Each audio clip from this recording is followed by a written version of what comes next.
Have you ever wondered how Shakespeare and Tagore, or Homer and Valmiki, can be studied side by side?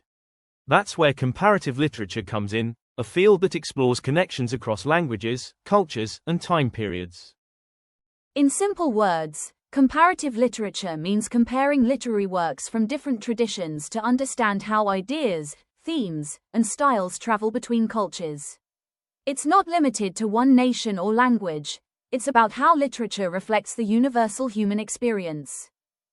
The idea began with Johann Wolfgang von Goethe, who introduced the term Weltliteratur, or world literature. Later, in the 19th and 20th centuries, scholars in France, Germany, and America developed comparative literature as an academic discipline. The goal is simple: to see how literatures influence one another, how themes cross borders, and how cultures interact through stories, poetry, and plays.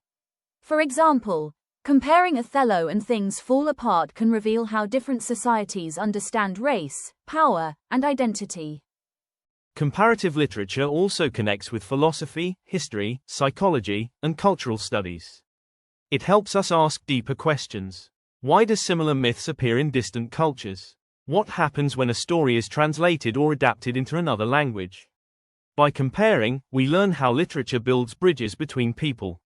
So, comparative literature isn't just about books, it's about understanding humanity through its stories. If you love reading across borders, you're already a comparatist at heart.